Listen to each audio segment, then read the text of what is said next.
नमस्कार दोस्तों, जैसा कि आप सभी लोग जानते हैं सीटेट की परीक्षा 7 जुलाई 2024 को होगी।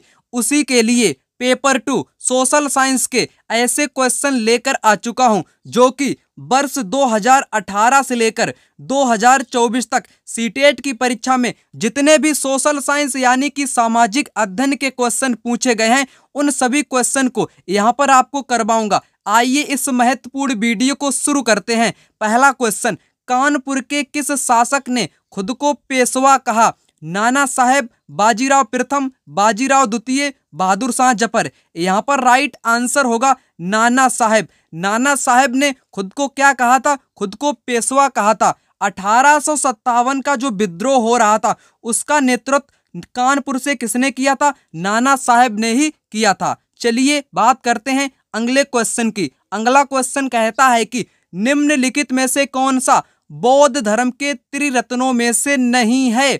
बुद्ध, धम्म, अहिंसा, संघ। यहाँ पर इसका राइट आंसर जो है वो हो जाएगा ऑप्शन यहाँ पर थर्ड, अहिंसा। अहिंसा बौद्ध धर्म के त्रिरत्नों में से नहीं है, जबकि बुद्ध, धम्म और ये संघ, ये तीनों ही बौद्ध धर्म के त्रिरत्न होते हैं, जबकि आपकी जो अहिंसा है, ठीक है, ये आपकी नहीं होती है। राइट आंसर आपका ऑप्शन थर्ड होगा, अहिंसा। चलिए बात करते हैं अगले क्वेश्चन की। अगला क्वेश्चन यहाँ पर आ चुका है। कहता है कि एलोरा की गुफा का भित्ति चित्र जिसमें विष्णु को नरसिंह अर्थात पुरुष सिंह के रूप में दिखाया गया है, किस काल की कृति है? गुर्जर प्रतिहार काल, राष्ट्रकूट काल, चालुक्य काल, गुप्त काल। यहाँ पर इसका राइट आंसर जो है वो हो जाएगा यहाँ पर राष्ट्रकूट काल। ठीक है, एलोरा की गुफा में एक भित्ति चित्र मिला है इतिहासकारों को। उसमें क्या है? विष्णु भगवान को नरसिंह यानी कि पुरुष के रूप में दिखाया गया है। यह किस काल की है? ये है आपकी राष्ट्रकूट काल की। अगर बात की जाए राष्ट्रकूट जो है क्या है? राष्ट्रकूट यहाँ पर लिखा है ये, ठीक है। राष्ट्रकूट की स्थापना किसने की थी? तो आपका जवाब होना चाहिए दंती दुर्ग। किसने? दंती दुर्ग एक व्यक्ति का नाम है जिसने राष्ट्रकूट वंश की स्थापना की थी, ठीक है। और इसी ने एक हिरण्यगर्भ नामक अनुष्ठान भी किया था। कौन सा? हिरण्यगर्भ नामक अनुष्ठान किसने किया था? ये दंती दुर्ग ने किया था। बहुत महत्वपूर्ण है, परीक्षा में पूछा गया है कि हिरण्यगर्भ नामक अनुष्ठान किसने करवाया था? दंती दुर्ग ने करवाया था, इसलिए महत्वपूर्ण है। चलिए बात करेंगे अगले प्रश्न की। अगला प्रश्न यहाँ पर कहता है, अधिकांश दुर्गम क्षेत्रों और आपदाओं के समय लोगों को बचाने, भोजन, जल, कपड़े एवं दवाओं को वितरित करने के लिए यातायात का कौन सा साधन बेहद उपयोगी होगा? बेहद उपयोगी आपका होगा वायु मार्ग, यानी कि एयरवेज आपका बहुत महत्वपूर्ण साधन होगा। क्योंकि यहाँ पर बात करी गई है कि अधिकांश दुर्गम क्षेत्र, जैसे कि कहीं आपदा हो गई है, कहीं भूकंप आ चुका है, कहीं भूमि पलट चुकी है, ठीक है, वहाँ पर अगर आपको भोजन पहुँचाना है और जल भी, कपड़े भी, ठीक है, दवाएं भी, तो आप वो वायु मार्ग के द्वारा ही पहुँचा सकते हैं। क्योंकि वहाँ की जो सड़कें होंगी, रेल मार्ग होंगे, वो वहाँ के बिल्कुल नष्ट हो चुके होंगे, इसलिए वायु मार्ग यहाँ पर सबसे बेहद उपयोगी तरीका होगा, ठीक है। चलिए बात करते हैं अगले क्वेश्चन की। अगला क्वेश्चन कहता है कि एडुसेड से क्या अभिप्राय है? यहाँ पर पूछा गया है एडुसेड से क्या अभिप्राय है? रॉकेट जिसका उपयोग मानव निर्मित उपग्रहों को सूर्य की कक्षा में स्थापित करने के लिए किया जाता है। पहला वाला यहाँ पर गलत हो जाएगा। सौर मंडल में खोजा गया नया ग्रह गलत होगा।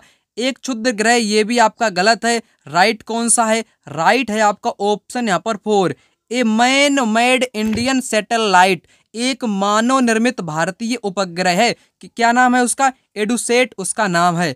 चलिए बात करते हैं यहाँ पर अगले प्रश्न की। अगला प्रश्न यहाँ पर कहता है कि किस गवर्नर जनरल ने घोषित किया कि अवध पर गलत तरीके से शासन किया जा रहा था और उचित प्रशासन सुनिश्चित करने के लिए ब्रिटिश शासन की आवश्यकता थी? ये किसने किया था? ये कहा था लॉर्ड डलहौजी ने। किसने? लॉर्ड डलहौजी ने ही अवध का विलय किया था। अवध का विलय किसने किया था? अवध का विलय किसने किया था? विलय नीति कौन लाया था? लॉर्ड डलहौजी ही लाया था। ये आप यहाँ पर याद रखेंगे। उसने कहा कि अवध पर गलत तरीके से शासन किया जा रहा है, इसलिए उसने कुशासन के आरोप में अवध का जो है उसका विलय कर दिया, ठीक है। किसने किया था? लॉर्ड डलहौजी ने किया था। चलिए बात करते हैं अगले प्रश्न की। अगला प्रश्न कहता है कि भारत के संविधान के अनुसार निम्नलिखित में कौन सा मौलिक अधिकार नहीं है। यहाँ पर 3 आपके अधिकार होंगे मौलिक संविधान में जो वर्णित हैं और एक आपका नहीं होगा, नहीं वाला ही आपको यहाँ पर बताना है। शिक्षा का अधिकार, शोषण के विरुद्ध अधिकार, धर्म की आज़ादी का अधिकार, संपत्ति का अधिकार। चलिए यहाँ पर राइट आंसर की बात करते हैं। यहाँ पर आपका जो संपत्ति का अधिकार है ये मौलिक अधिकार नहीं है, बल्कि शिक्षा का अधिकार भी मौलिक है, शोषण के विरुद्ध भी है, धर्म की आज़ादी का अधिकार है, कोई भी व्यक्ति किसी भी धर्म को अपना सकता है, उसको आज़ादी है। लेकिन संपत्ति का अधिकार ये मौलिक अधिकार के अंतर्गत नहीं आता है, इसलिए यहाँ पर ऑप्शन 4 राइट आंसर होगा, राइट टू प्रॉपर्टी। ठीक है, संपत्ति का अधिकार यहाँ पर इसका राइट आंसर हो जाएगा ऑप्शन 4 वाला।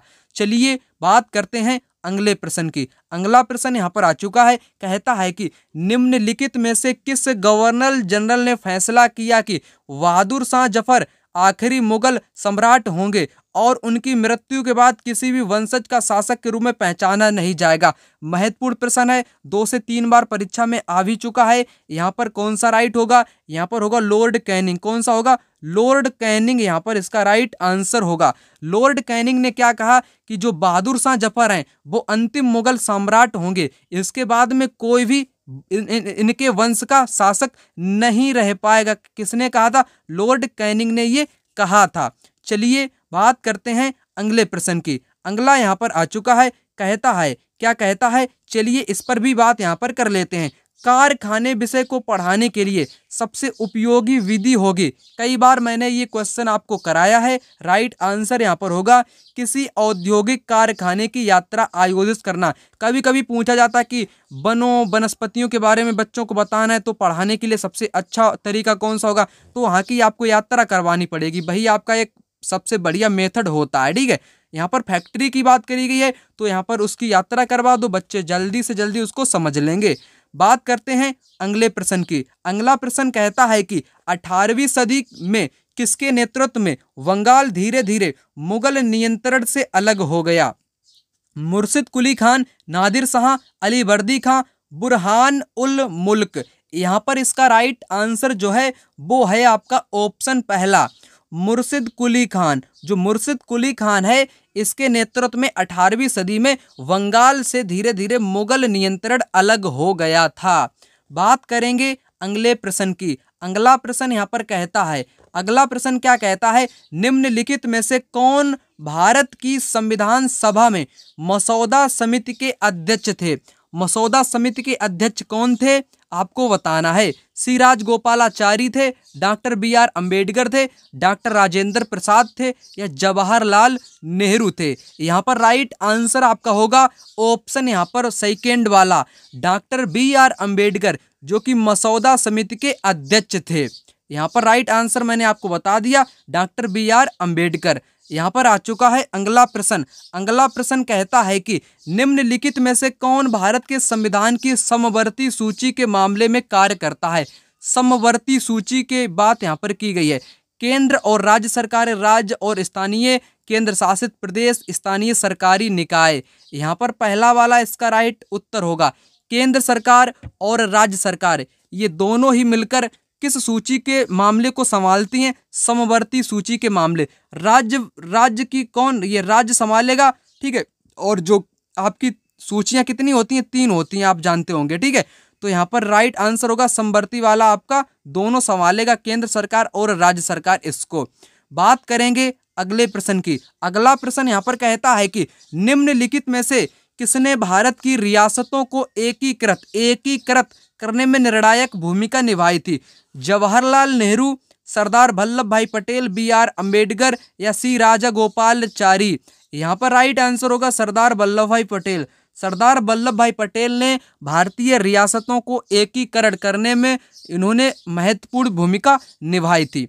चलिए बात करते हैं अगले प्रश्न की। अगला प्रश्न यहाँ पर कहता है कि भारत का संविधान कब अपनाया गया था? भारत का संविधान कब अपनाया गया था? सभी लोग जानते हैं, सभी लोग इसका उत्तर जानते होंगे। ठीक है, इसका आंसर आपको कमेंट बॉक्स में बताना है। ये परीक्षा में पूछा गया प्रश्न है, इसलिए महत्वपूर्ण है। भारत का संविधान कब अपनाया गया था? संविधान कब लागू हुआ था? ठीक है, तो आपको यहाँ पर बताना है। बढ़िया क्वेश्चन है, आपकी परीक्षा में पूछा गया है। यहाँ पर है आपका 26 नवंबर 1949 है, यहाँ पर 47 है, यहाँ पर भी 47 है, यहाँ पर भी 50 है। आपको इसका आंसर कमेंट में बताना है। चलिए बात करते हैं अगले प्रश्न की। अगला यहाँ पर कहता है कि निम्नलिखित में से कौन भारत का एकमात्र भारतीय गवर्नर जनरल था? गवर्नर जनरल था कौन था? भारत का ही था। Doctor Sarvepalli Radhakrishnan, P Pattabhi Sitaramayya, T Krishnamachari, C Rajagopalachari. यहाँ पर राइट आंसर होगा सी राजगोपालाचारी। ठीक है, जो कि भारत के एकमात्र भारतीय गवर्नर जनरल थे। चलिए बात करते हैं अगले प्रश्न की।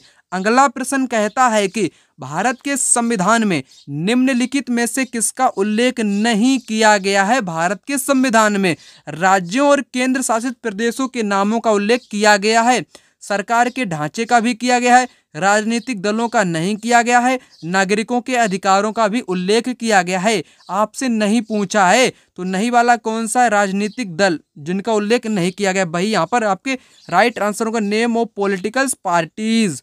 चलिए बात करते हैं अगले प्रश्न की। अगला प्रश्न यहाँ पर कहता है कि दिए गए कथन ए और बी को पढ़िए और सही उत्तर का चयन कीजिए। कथन ए कहता है कि मेहरगढ़ पाकिस्तान के बोलन दर्रे के पास एक उपजाऊ मैदान में स्थित है। ठीक है, Mehrgarh is located is a fertile plain near woollen pass of Pakistan. बिल्कुल सही कहा गया है, जो पाकिस्तान के पास में एक उपजाऊ मैदान है बोलन दर्रे के पास। कौन सा स्थान? मेहरगढ़, वहीं पर स्थित है। बिल्कुल सही यहाँ पर बोला गया है। दूसरा है कि यहाँ खेती और पशुपालन के साक्ष्य भी पाए गए हैं, यहाँ पर भी पाए गए। बिल्कुल दोनों यहाँ पर आपके सही होंगे, दोनों यहाँ पर आपके सही होंगे। ऑप्शन 4 यहाँ पर राइट होगा। Both A and B are true. अगला क्वेश्चन यहाँ पर कहता है कि उच्च प्राथमिक स्तर पर सामाजिक विज्ञान में शामिल है। At the upper primary stage social science comprise of. ठीक है, तो क्या क्या इसमें सम्मिलित है? आपके उच्च प्राथमिक स्तर यानी कि 6 से लेकर 8 तक की यहाँ पर बात की गई है। आपको बताना है history, geography, political science and psychology. क्या इसमें साइकोलॉजी सम्मिलित है? नहीं, गलत होगा। मनोविज्ञान इसमें नहीं सम्मिलित है, इसलिए गलत होगा। History, geography, economics and sociology. क्या इसमें सोशियोलॉजी सम्मिलित है? समाज शास्त्र सम्मिलित है? नहीं सम्मिलित है, गलत हो जाएगा। हिस्ट्री भी है, ज्योग्राफी भी है, पॉलिटिकल साइंस भी है, इकोनॉमिक भी है, ये यहाँ पर आपका सही हो जाएगा। History, geography, political science and sociology इसमें नहीं है, ये भी यहाँ पर गलत होगा। राइट आंसर यहाँ पर आपका है ऑप्शन यहाँ पर 3rd वाला, इतिहास, भूगोल, राजनीतिक विज्ञान और अर्थशास्त्र। ये क्लास 6 से लेकर 8 तक आपके यही टॉपिक यानी कि सब्जेक्ट आपके उच्च प्राथमिक स्तर पर शामिल किए गए हैं, ना कि समाज शास्त्र है, ये गलत होगा। ठीक है, मनोविज्ञान ये आपके नहीं है, बल्कि इतिहास, भूगोल, राजनीतिक विज्ञान और अर्थशास्त्र इसमें आपके शामिल हैं। चलिए बात करते हैं अगले प्रश्न की। अगला प्रश्न कहता है कि भारत का संविधान कब अपनाया गया? भारत का संविधान कब अपनाया गया? ठीक है, ये मैंने आपको यहाँ पर करवा दिया था क्वेश्चन। ठीक है, अगला क्वेश्चन कहता है कि निम्नलिखित में से किसने भारत में राज्य का पहला नागरिक कहा जाता है? भारत का पहला नागरिक किसे कहा जाता है? यहाँ पर राइट आंसर होगा आपका राज्य का पूछा गया। कहाँ का? राज्य का पूछा गया है, तो राज्यपाल को पहला कहा जाता है। अगर बात की जाती भारत का पहला नागरिक, तब आपका राइट आंसर होगा राष्ट्रपति। राष्ट्रपति को भारत का पहला नागरिक कहा जाता है। वहीं राज्य का पहला नागरिक किसे कहा जाता है? राज्य का कहा जाता है राज्यपाल को। इतना आप सभी लोग यहाँ पर याद रखेंगे। चलिए बढ़ते हैं अगले प्रश्न की ओर। अगला प्रश्न कहता है कि अस्पृश्यता के आधार पर भेदभाव को संदर्भित करती है। किसके आधार पर? अस्पृश्यता के आधार पर। ठीक है, तो आपको यहाँ पर बताना है शारीरिक विकलांगता, ठीक है, फिजिकल डिसेबिलिटी, जेंडर होगा, कास्ट होगा, रेस होगा, वंश होगा, जाति होगी या लिंग होगा। यहाँ पर होगा तो आपका कास्ट होगी, यानी कि कास्ट जो है जाति है, वो अस्पृश्यता के आधार पर भेदभाव को दर्शाती है। कौन? जाति दर्शाती है। ठीक है, बात करेंगे अगले क्वेश्चन की। अगला क्वेश्चन कहता है कि भारत में अस्पृश्यता प्रथा के कारण निम्नलिखित में से किस मौलिक अधिकार का उल्लंघन किया जाता है? समानता का, स्वतंत्रता का, शोषण के विरुद्ध का या संवैधानिक उपचारों का अधिकार। राइट आंसर होगा यहाँ पर राइट टू इक्वलिटी। यहाँ पर समानता का अधिकार का उल्लंघन होता है। किस कारण से? अप्रसता के कारण से। ठीक है, तो यहाँ पर इतना आप समझ लीजिएगा। यहाँ पर बात करेंगे अगले प्रश्न की। अगला प्रश्न कहता है कि छठी शताब्दी ईसा पूर्व में, कब? छठी शताब्दी ईसा पूर्व में मगध महाजनपद के पहले शासक थे। पहले शासक कौन थे? महावीर थे, प्रसेनजीत थे, बिंबिसार थे या अजात शत्रु थे? यहाँ पर राइट आंसर होगा आपका कौन? बिंबिसार। बिंबिसार यहाँ पर राइट आंसर होगा। बिंबिसारा जो थे वो मगध महाजनपद के पहले राजा हुआ करते थे, यानी कि शासक हुआ करते थे। चलिए बढ़ते हैं अगले क्वेश्चन की ओर। अगला क्वेश्चन कहता है कि ऋग्वेद, ऋग्वेद मूल रूप से निम्नलिखित में से किस भाषा में रची गई है? ब्राह्मी में, पाली में, संस्कृत में या प्राकृत में? यहाँ पर राइट आंसर होगा संस्कृत। संस्कृत इसका राइट आंसर हो जाएगा। ऋग्वेद की जो रचना की गई है वो संस्कृत में की गई है। ब्राह्मी लिपि क्या है? प्राकृत लिपि क्या है? चलिए आपको बताते हैं। प्राकृत लिपि जो आम लोग इसको बोलचाल में बोलते थे, आम लोगों की भाषा प्राकृत थी, मतलब कि प्राकृत थी। ठीक है, और ब्राह्मी लिपि है, इनको किसने पढ़ा था? ब्राह्मी आपकी होगी एक खरोष्टी लिपि भी होती है। ठीक है, इनको 1837-38 में जेम्स प्रिंसेप नामक एक अंग्रेज अधिकारी था। कौन? James Prinsep. उसने इन लिपियों को सबसे पहले पढ़ा था। ठीक है, और इन लिपियों में क्या लिखा था? ज्यादातर जो आपकी लिपि थी, जैसे ब्राह्मी हो गई, आपकी प्राकृत हो गई, ये जो लिपियां प्राप्त हुई है इसमें ये मतलब ये सिक्कों पर लिखी रहती थी आपकी लिपियां। ठीक है, तो सिक्कों में सुंदर मुखारती वाले राजा का नाम यानी कि अशोक, अशोक के जो अभिलेख हैं, अशोक की जो लिपियां हैं वो खरोष्टी में लिखी गई थी। उनको पढ़ा था जेम्स प्रिंसेप ने। क्वेश्चन पूछा है परीक्षा में, इसलिए बता रहा हूँ आपको। ठीक है, तो अशोक जो है उसकी लिपियां जो है उसको जेम्स प्रिंसेप ने पढ़ा था, याद रखेंगे। ठीक है, बात करते हैं अगले क्वेश्चन की। अगला क्वेश्चन कहता है कि भारत के निम्नलिखित में से किस राज्य में हड़प्पा नगर के सबसे बड़ी संख्या में मिले हैं नगर? ठीक है, तो क्वेश्चन है कि भारत के निम्नलिखित राज्यों में से किस राज्य में हड़प्पा के नगरों की संख्या सबसे ज्यादा मिली है? पंजाब में, हरियाणा में, गुजरात में और जम्मू कश्मीर में? यहाँ पर राइट आंसर होगा गुजरात। गुजरात में हड़प्पा के नगरों की सबसे ज्यादा संख्या मिली है भारत में। ठीक है, कहाँ पर? गुजरात में। बात करते हैं अगले क्वेश्चन की। अगला क्वेश्चन कहता है कि सबसे पुरानी पांडुलिपियां लिखी गई थीं। सबसे पुरानी जो पांडुलिपियां थीं वो किस पर लिखी गई थीं? ताड़ पत्रों पर, पत्थरों पर, कागज पर, लकड़ी पर? यहाँ पर इसका राइट आंसर होगा आपका ताड़ पत्रों पर।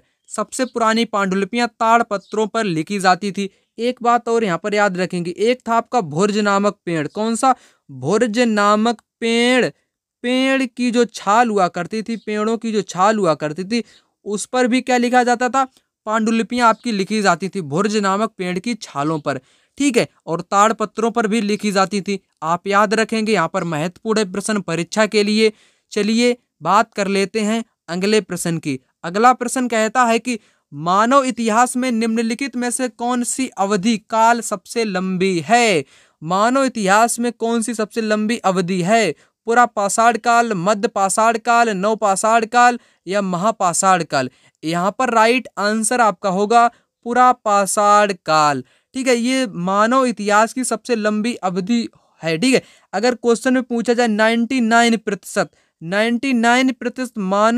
मानव की घटनाएं, मानव की जो घटनाएं हैं वो कहाँ में घटी हैं, वो किस काल में घटी हैं, तो किस में घटी हैं? वो भी पूरा पाषाण काल में ही घटी हैं। दो क्वेश्चन यहाँ से परीक्षा में पूछे गए। पहला क्वेश्चन आप यहाँ पर ये देख पा रहे होंगे, दूसरा मैंने अभी आपको बताया 99% यानी कि 99% मानव इतिहास की जो घटनाएं हैं किस काल में घटित हुई हैं, वो आपकी पूरा पाषाण काल में ही घटित हुई है। ये आप यहाँ पर याद रखेंगे क्योंकि क्वेश्चन परीक्षा में पूछे गए हैं दो अलग अलग।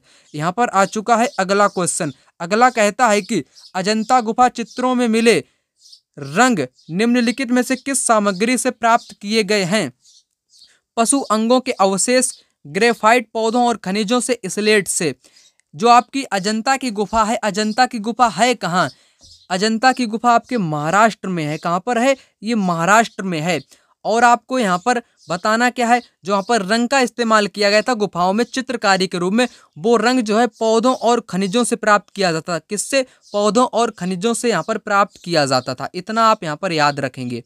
बात करते हैं अगले प्रश्न की। अगला प्रश्न कहता है कि एक एक आत्मनिर्देशित आत्म अनुशासित सोच को एक उचित तरीके से गुणवत्ता के उच्चतम स्तर पर तर्क करने का प्रयास करते हैं, उसे कहते क्या हैं? आलोचनात्मक, जटिल सोच, बुद्धिमान सोच या अमूर्त सोच। यहाँ पर राइट आंसर होगा पहला वाला, आलोचनात्मक, यानी कि क्राइटिकल थिंकिंग उसको कहते हैं। यहाँ पर याद रखेंगे, ठीक है। महत्वपूर्ण क्वेश्चन है, पेडागोजी का यह प्रश्न है। कैसा है? पेडागोजी का यह क्वेश्चन है, परीक्षा के लिए महत्वपूर्ण है।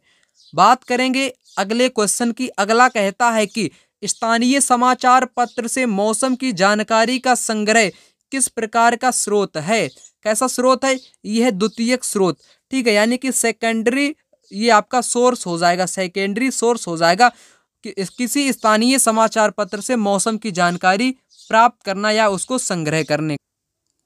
अगला क्वेश्चन यहाँ पर आ चुका है, कहता है कि भौतिक विशेषताओं के मॉडल प्रतिकृतियां शिक्षण के लिए सबसे उपयुक्त हैं। यहाँ पर आपको बताना है इतिहास, हिस्ट्री, इकोनॉमिक्स, भूगोल यानी कि ज्योग्राफी होगा या राजनीतिक विज्ञान होगा।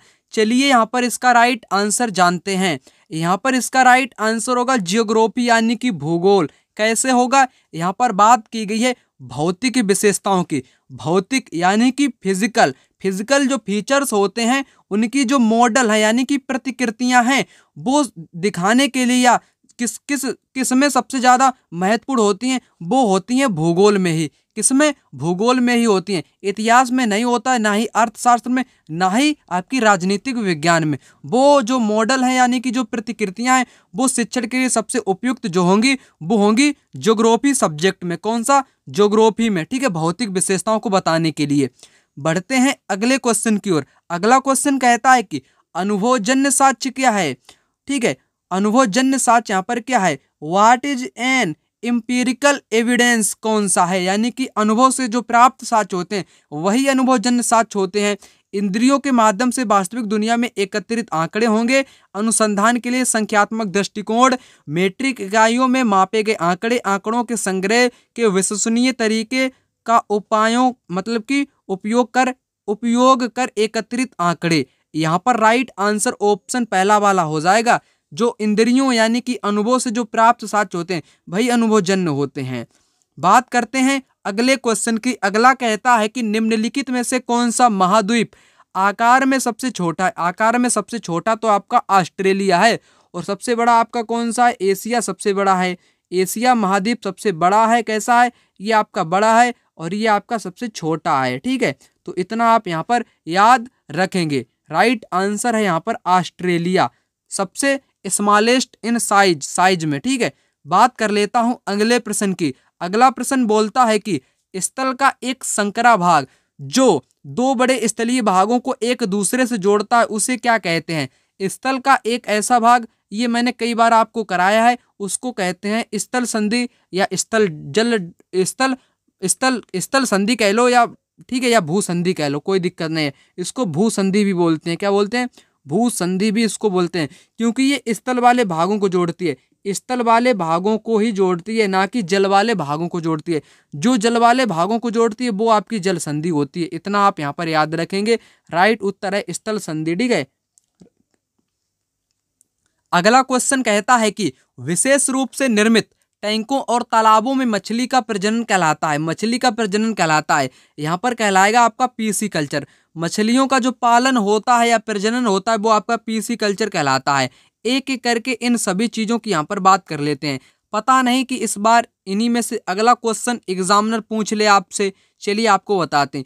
पीसी कल्चर मैंने आपको बता ही दिया, मछली वाला हो गया। यहाँ पर कौन सा? मछली वाला यहाँ पर आपका हो गया। वहीं मैं बात करूँ हार्टिकल्चर की। हार्टिकल्चर में होता है सब्जी आपकी हो गई, फूल फल हो गए, ठीक है, फूल हो गए, फल हो गए, ये आपकी होती है हार्टिकल्चर की खेती। बात करूं विटीकल्चर, विटीकल्चर कहते हैं अंगूर वाली खेती को, जिसमें अंगूर आपके उगाए जाते हैं, उसको बोलते हैं विटीकल्चर। सेरीकल्चर की बात करूं तो रेशम के कीड़ों का पालन, किसका पालन? रेशम के कीटों का पालन जो होता है वो सेरीकल्चर कहलाता है। मैंने आपको चारों चीजें यहाँ पर बता दी। सेरीकल्चर रेशम के कीटों का पालन, विटीकल्चर अंगूर की खेती, हार्टिकल्चर सब्जी फूल फल वाली खेती, पीसीकल्चर मछलियों का पालन। बढ़ते हैं अगले प्रश्न की ओर। अगला प्रश्न कहता है कि निम्नलिखित में से कौन सा ऊर्जा का गैर परंपरागत स्रोत है? कैसा स्रोत? गैर परंपरागत स्रोत है।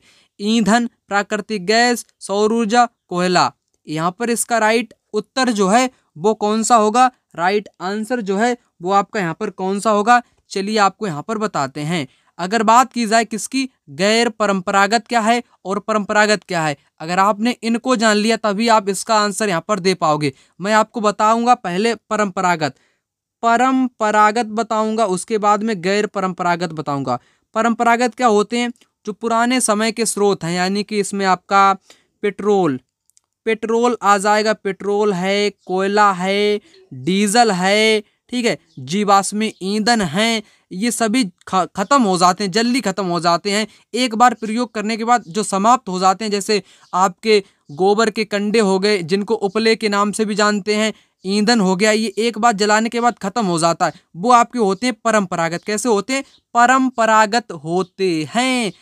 अब मैं बात करता हूं गैर परंपरागत की। गैर परंपरागत कौन से होते हैं? जो कभी खत्म ही नहीं होते हैं, जैसे आपकी जल ऊर्जा है, पवन ऊर्जा है, ज्वारीय ऊर्जा है, ठीक है, ये आपके कैसे हैं? ये आपके परंपरागत नहीं है, बल्कि गैर परंपरागत आपके ये रहे। यहाँ पर आपने यहाँ पर समझ लिया होगा। अब आते हैं इसके क्वेश्चन पर। गैर परंपरागत आपसे यहाँ पर पूछा है ईंधन, प्राकृतिक गैस, सौर ऊर्जा और कोयला। यहाँ पर कौन सा जल्दी खत्म होगा? गैर परंपरागत, यानी कि जो खत्म ही नहीं होते हैं। कोयला आपका खत्म हो जाएगा, सौर ऊर्जा क्या आपकी खत्म होगी? नहीं होगी, सही होगा। प्राकृतिक गैस भी आपकी खत्म होगी, ईंधन भी आपका खत्म होगा। खत्म कौन नहीं होगा? सौर ऊर्जा, यानी कि सोलर एनर्जी यहाँ पर राइट आंसर होगा, जो कि आपका गैर परंपरागत है। और एक बात यहाँ पर ऐड कर लीजिएगा, गैर परंपरागत स्रोत को क्या बोलते हैं? गैर परंपरागत, यहाँ पर आपको लिख के बता देता हूँ, गैर परंपरागत को दूसरा नाम क्या है? नवीकरण भी इसको बोलते हैं। क्या बोलते हैं? नवीकरण भी इसको बोलते हैं। और परंपरागत को अनवीकरण भी बोलते हैं, यानी कि गैर परंपरागत मतलब नवीकरण, यानी कि जो कभी समाप्त ही नहीं होते हैं। जल ऊर्जा, पवन ऊर्जा, ये सभी ऊर्जा, ठीक है। तो आपने समझ लिया होगा। सौर ऊर्जा यहाँ पर होगा, सोलर एनर्जी इसका राइट आंसर। चलिए बढ़ते हैं अगले प्रश्न की ओर। अगला प्रश्न कहता है कि भूगोल की वह शाखा जो विशिष्ट मानव जनसंख्या की संरचना के विषय से संबंधित है कहलाती है, वो कहलाती है नगरीय भूगोल, जैव भूगोल, जनसांख्यिकी भूगोल, मानव भूगोल। वो यहाँ पर कौन सी भूगोल कहलाएगी? वो आपकी कहलाएगी जनसांख्यिकी भूगोल, क्योंकि इसमें विशिष्ट का शब्द का प्रयोग किया गया है। विशिष्ट मानव जनसंख्या का जो विषय होता है उसको जनसांख्यिकी बोलते हैं। जनसांख्यिकी भी किसका हिस्सा है? ये आपके मानव भूगोल, यानी कि ह्यूमन ज्योग्राफी का ही हिस्सा है। ह्यूमन ज्योग्राफी के अंतर्गत क्या पढ़ा जाता है? इसके अंतर्गत ही जनसंख्या का वितरण पढ़ा जाता है। चलिए बढ़ते हैं अगले प्रश्न की ओर। अगला कहता है कि जब नदी मैदान में प्रवेश करती है, कई बार मैंने क्वेश्चन आपको कराया है, तो यह मुड़ जाती है और बड़े मोड़ बनाकर बहती है, कहलाता क्या है? कहलाता है विसर्प। कैसे? आपको चित्र भी बनाकर यहाँ पर बताता हूँ। नदी आई और ऐसे ऐसे मैदानों में बहने लगी, यानी कि ये सांप की तरह एक रेंगती हुई बहती है, इसीलिए इसको विसर्प बोला जाता है। क्या बोला जाता है? विसर्प इसको बोला जाता है। यहाँ पर याद रखेंगे। तटबंध नदी की आकृति है। वाड़ का मैदान इसका निक्षेपित आकृति है। चाप झील भी नदियों के द्वारा बनाई गई आकृति है। और आपकी डेल्टा भी नदी के द्वारा बनाई गई आकृति है। जल प्रपात भी किसके द्वारा बनाया जाता है? जल प्रपात, ठीक है, ये भी नदियों के द्वारा बनाई गई स्थलाकृतियां हैं। इतना आप यहाँ पर याद रखेंगे।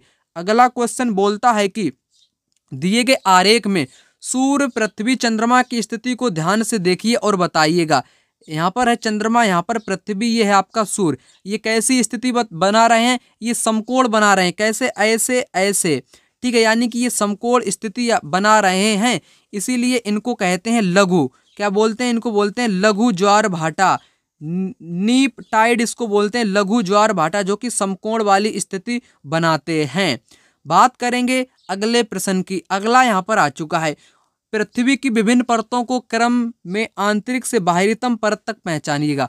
अंदर से बाहर की ओर पृथ्वी की परतें आपकी 3 होती हैं। पहली सबसे ऊपर आपकी यहाँ पर, सबसे ऊपर यहाँ पर कौन सी होगी आपकी, होगी परपट्टी। कौन सी होगी, परपट्टी यहाँ पर हो जाएगी। उसके बाद में यहाँ पर में कौन सी होगी, उसके बाद में यहाँ पर होगी आपकी मेंटल हो जाएगी। ठीक है, मेंटल के बाद में कौन सी होती है, मेंटल के बाद में होती है यहाँ पर क्रोड होती है। ठीक है, क्रोड को 2 भागों में बांटा गया है, आंतरिक क्रोड और बाहरी क्रोड। ठीक है, तो आंतरिक क्रोड और बाहरी क्रोड यहाँ पर आपका हो जाएगा यहाँ पर। ठीक है, 2 भागों में आपकी बटी हुई है। तो आपको अंदर से बताना है, अंदर कौन सी होगी, तो आंतरिक वाली होगी, सबसे पहले आंतरिक होगी, फिर उसके बाद बाहरी क्रोड होगी, फिर मेंटल होगी और परपटी होगी। ऑप्शन 4 यहाँ पर इसका राइट आंसर यहाँ पर दिया गया है। अगला क्वेश्चन यहाँ पर कहता है कि वायुमंडल की निम्नलिखित में से कौन सी परत रेडियो तरंगों के संचरण में सहायता करती है या मदद करती है।